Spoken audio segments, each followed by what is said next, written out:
Bueno, estamos teniendo una mesa especial con motivo del Día Internacional de la Mujer con nuestras colaboradoras. Y bueno, yo quisiera ahora tratar el tema de los feminicidios porque todavía hay en México gente que no entiende el concepto de feminicidio. Dice, bueno, pues un homicidio es un homicidio, sea de hombre o de mujer.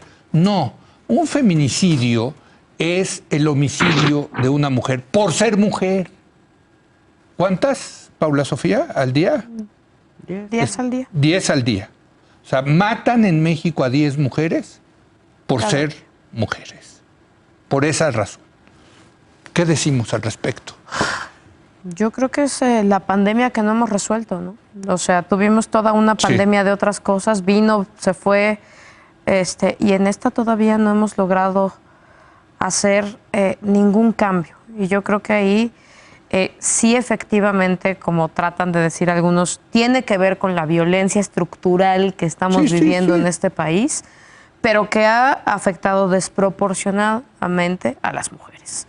Y ahí sí, la desigualdad entre, pues sí, a los hombres no los matan por ser hombres. Sí.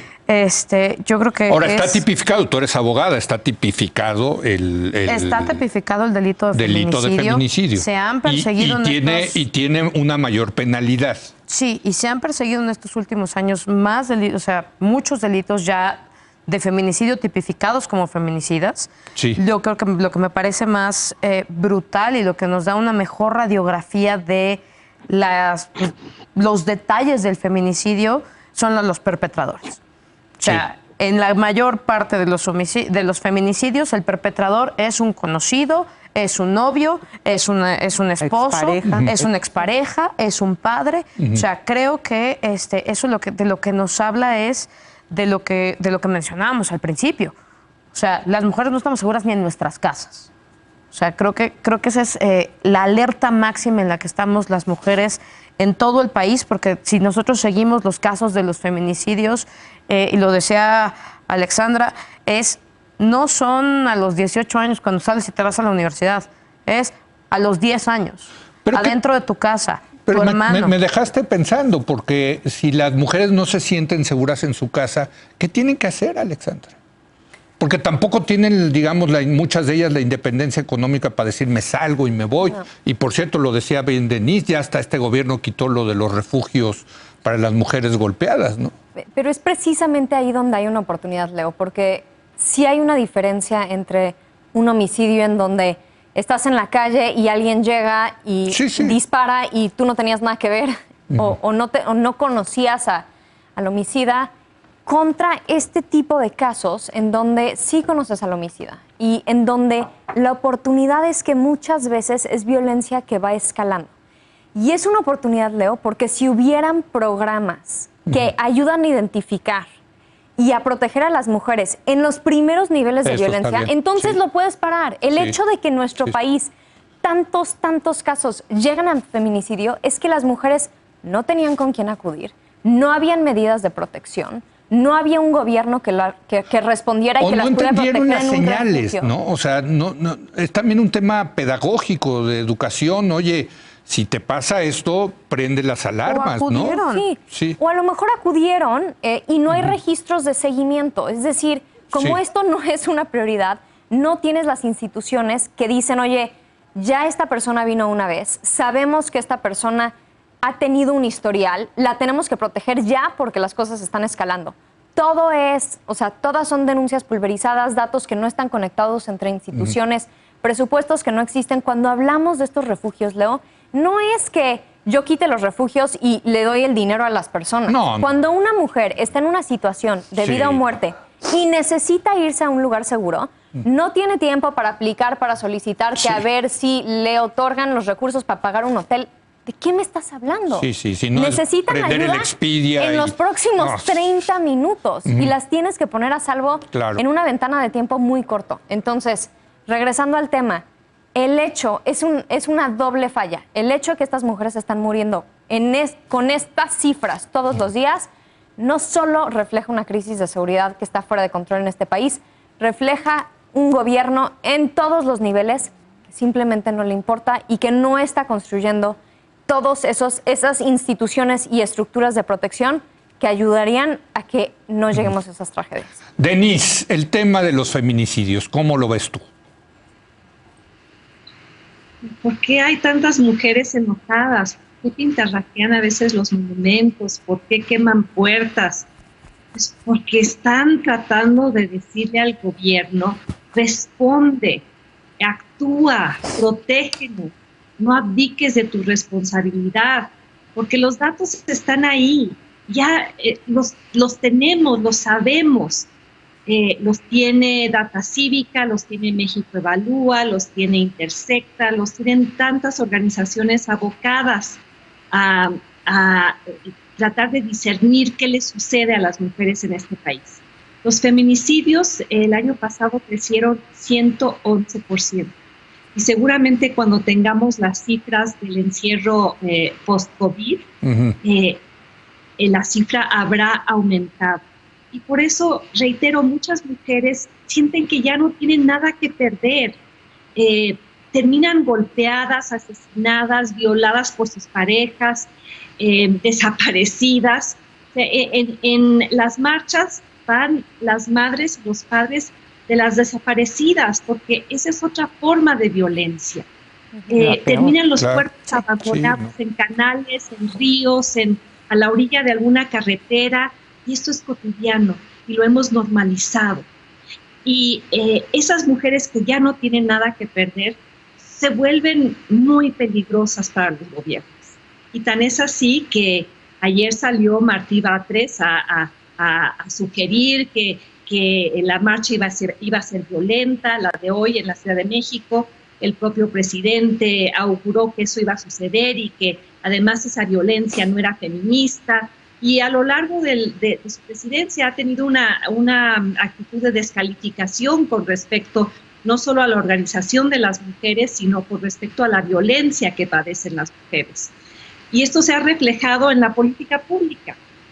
Creo que estamos viviendo una etapa en donde una supuesta izquierda termina siendo muy conservadora y en las políticas públicas que aplica refleja las obsesiones y las preocupaciones del presidente, que en el fondo es un hombre conservador. Nos está mandando el mensaje de que regresemos a nuestras casas a cuidar a los niños, que es nuestra obligación cuidar a los adultos mayores, que calladitas nos vemos más bonitas.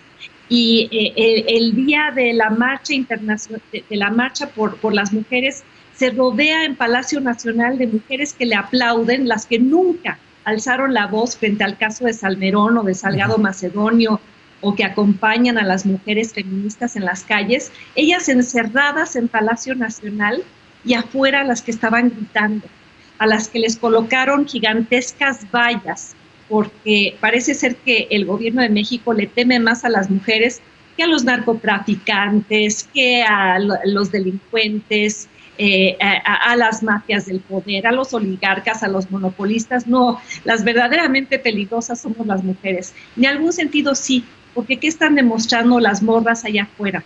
Que son sujetos de su propia historia, que nadie va a hablar por ellas, que no van a permitir el famoso mansplaining ni siquiera por parte del presidente, que nadie las está cooptando, que no son conservadoras, que no son panistas, que están ahí por voluntad propia, y eso me parece tan aplaudible, tan refrescante, y insisto, es lo que me da esperanza en el futuro del país. Muy bien. Sus mujeres, nuestras mujeres.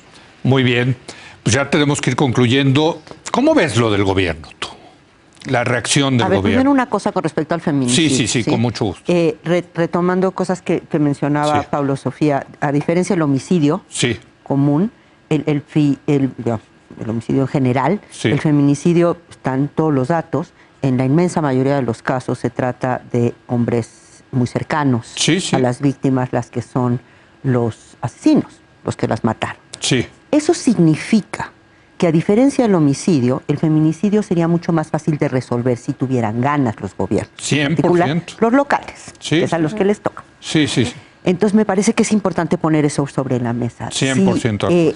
Esta vorágine de violencia que vivimos ya desde hace demasiados años en México, concretamente desde el gobierno de Felipe Calderón, que incendió al país con muerte, es un retroceso, una involución civilizacional Para mí el feminicidio y la desaparición, pero concentrémonos en feminicidio, es la involución civilizacional y con su marca machista. En realidad no importa, porque es un delito terrorífico y que, sin embargo, a diferencia de otros comparables, sería fácil resolver, relativamente más fácil resolver, digamos, totalmente, porque el número de posibles perpetradores es muchísimo menor. Muchísimo, claro. Y si hubiera ganas, sí, se resolvería. Se resolvería. Y en la comunidad claramente no hay ganas de resolverlo. Sí, claramente no hay ganas de resolverlo. Con respecto al gobierno, me parece que lo que hoy vimos en el acto en el que estuvo presente el presidente de la República y habló Claudia Sheinbaum, marca un cambio, un intento de cambio en relación al pasado. Es la primera vez que yo veo, por favor corríjanme, que hay un intento de parte de en este gobierno en particular, de reconciliar el discurso de equidad de género y de defensa de los derechos de las mujeres con el planteamiento, digamos, de fondo de la Cuarta Transformación. Me parece también que es el predestape de Claudia Sheinbaum como posible. Uno más, pero muy fuerte en el Día Internacional de la Mujer, que rompe, digamos, lo que había sido hasta ahora, e incluso hasta ayer, la posición, y lo mencionaba bien Denise, la posición del propio presidente en la mañanera, en donde se refirió a el día de hoy, mencionando la posibilidad de la violencia y también hablando de cómo el movimiento feminista está tripulado por los conservadores. Déjame preguntar. Que en eso, digamos, mantuvo la continuidad. Hoy me parece que hubo un pequeño cambio que pudiera abrir la posibilidad para que, digamos, tuviéramos, al menos en la parte discursiva, una actitud, para decirlo rápido, menos directamente misógina y machista. Déjame preguntarte, ¿no te parece, como dicen los anglosajones, too little, too late, ¿no? Muy poco, muy tarde. Muy poco, efectivamente, pero bueno, veo un pequeñísimo punto de inflexión. Sí, ¿sí? Hay un punto de inflexión. Y me parece que hay que ponerlo simplemente sobre la mesa. Nos quedan 2 minutos, así que rápido, por favor. Yo la verdad es que no comparto ese optimismo. O sea, veo ahorita una gran disonancia narrativa entre un presidente. O sea, lo que está diciendo Blanca no nos agredió. O sea, ya movieron. A ver, este presidente que es una roca. Un presidente que no se mueve, aunque se esté hundiendo el Titanic. Puso a Claudia a dar el discurso principal, no él. O sea, me parece que es un micro. Fíjate, es que sí, este presidente que no se mueve, de verdad, se puede estar cayendo el Titanic. Yo empezaría a creer que se mueve el día que él no se ponga al centro de todo, incluidas las fotos. Y las porras. Yo, el día que... Hoy le dejó el foro. La verdad es que yo creo que aquí sí, si estamos hablando del gobierno, yo retomaría una cosa que dijo Blanca. A las mujeres nos han fallado todos los gobiernos, todos los partidos, a todos los niveles y los 3 poderes.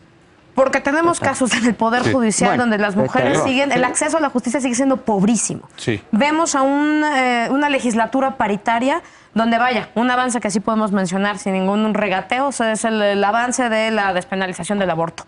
Pero fuera de eso, tenemos un listado infinito de pendientes donde ninguna legislatura, ni a nivel local ni a nivel federal, se ha encargado de nada. Y ahí sí, o sea, si vamos a terminar documentando alguna razón yo nomás, para el optimismo, la despenalización del aborto en buena parte motivada por el Poder Judicial, ¿eh? Sí. Por los hombres del Poder Judicial, hay que decirlo, ¿no? O sea, que eran mayoría hombres, pero sí.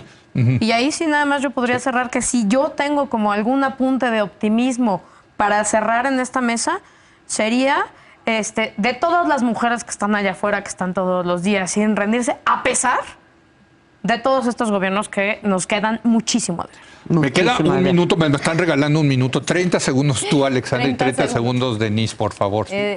Yo tampoco veo un giro en el discurso presidencial que sea notable o relevante. Creo que en unos años, cuando regresemos a este momento, una de las cosas que se dirán sobre la presidencia de López Obrador es este error monumental de minimizar y desacreditar y descalificar los movimientos de mujeres durante por lo menos estos 4 años que ya le han tocado de marchas del 8 de marzo. Creo que eso va a ser un gran error. No estamos viendo, frente a un discurso en donde hubiera la posibilidad de reconocer un poquito más la frustración que viven las mujeres, vemos a la Marina con las vallas protegiendo al Estado y no protegiendo a las mujeres. y creo que hacia adelante no tengo ni la evidencia en decisiones de política pública, ni la evidencia en la narrativa presidencial de que las cosas vayan a cambiar en el corto plazo. Denise, 30 segundos, por favor. Sí, lo que hizo hoy el presidente rodeándose de mujeres que le aplauden no cambia en un ápice el comportamiento presidencial que ha sido sistemáticamente decir que las mujeres somos deshonestas, conspiradoras, golpistas, confundidas, exageradas, manipuladoras y maliciosas, y estamos en contra suya solo porque nos imaginamos un México sin muertas o violadas. Yo marché hoy y he marchado muchos años, y en eso tiene razón Paula Sofía. Los distintos gobiernos de México desde hace muchos años nos han fallado. Pero sigamos marchando y organizándonos por el derecho a la vida, a la libertad, a la felicidad, a la sexualidad, el derecho a decidir, que por cierto, Leo, no es que hombres del Poder Judicial nos lo hayan dado, es que nosotros nos lo ganamos marchando desde hace 20 años. 100% de acuerdo. Entonces, el mensaje es vivas las quiero, vivas las queremos, sigamos marchando y sigamos exigiendo como lo hicimos hoy y para adelante. Bueno, pues yo les agradezco mucho que hayan venido. Quiero decirles a las 4 que es un privilegio tenerlas en este programa, que las admiro muchísimo y que son un ejemplo para muchas mujeres y hombres, hay que decirlo, que nos están viendo. Gracias, Blanca, Paula, gracias, Sofía, Leo. Alexandra. Gracias. Un gusto. Te veo mañana, por cierto, Denise, acá en La Hora de Opinar. Buenas noches. No va a estar, bueno. Pero bueno. Quiero avisar que mañana es paro. Mañana es paro de mujeres. Mañana es paro. Ok, entonces hay que conseguir a alguien. A ver, le decimos aquí al coordinador de invitados. Un hombre. Bueno, gracias, Denise. Mañana es paro. Muy bien. Qué bueno que tuvimos la mesa hoy. Gracias a usted. Gracias. Muy buenas noches.